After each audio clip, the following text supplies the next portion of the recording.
আসসালামু আলাইকুম। অনেকদিন ধরে বউ বায়না করছে তার বাবার বাড়ি যাবে। এইবার তার সাথে আমার প্রথম রমজান, তাই ফ্যামিলিকে খুব মিস করছিল, তাই তাকে নিয়ে গেলাম তার বাবার বাড়ি। ইফতারে হালিম one of my favourite item, আমার বউয়েরও খুব পছন্দ। ফেমাস মামার দোকান থেকে 400 টাকার হালিম নিলাম, দেখতে কিন্তু খুবই লোভনীয় লাগছে। সাথে দিয়েছিল লেবু, ধনেপাতা আর বেরেস্তা।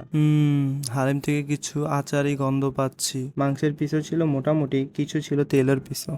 আমার মতো হালিম খেতে কে কে পছন্দ করেন কমেন্ট করে জানাবেন। এবার আসি টেস্টের ব্যাপারে। টেস্ট মোটামুটি ভালোই ছিল, হালকা আচারি ফ্লেভার, একটু স্পাইসি অ্যান্ড মাংসগুলো ছিল খুবই সফট, মুখে নিতেই গলে যাচ্ছে একদম। তবে আমি একবার রাজার হালিম খেয়েছিলাম, ওইটা আমার কাছে একটু বেশিই ভালো লেগেছে এটার তুলনায়। আপনারা যারা মগবাজার থেকে দেখছেন তারা আমাকে কমেন্ট করে জানাবেন আপনাদের কার হালিম বেশি ভালো লাগে, রাজার নাকি মামার। যারা এই লোভনীয় হালিম উপভোগ করতে চাচ্ছেন তারা মগবাজার এসে মামার হালিম বললেই যে কেউ দেখায় দেবে, অথবা আমি ডিসক্রিপশনে তাদের কন্ট্যাক্ট নাম্বারটি দিয়ে রাখছি। আপনারা যারা ঘরে বসে অর্ডার করতে চাচ্ছেন তাদের সাথে যোগাযোগ করতে পারেন। আজকে এই পর্যন্তই, দেখা হচ্ছে নতুন কোনো ভিডিওতে। অবশ্যই পেজটাকে ফলো এবং লাইক দিয়ে পাশে থাকবেন। ধন্যবাদ।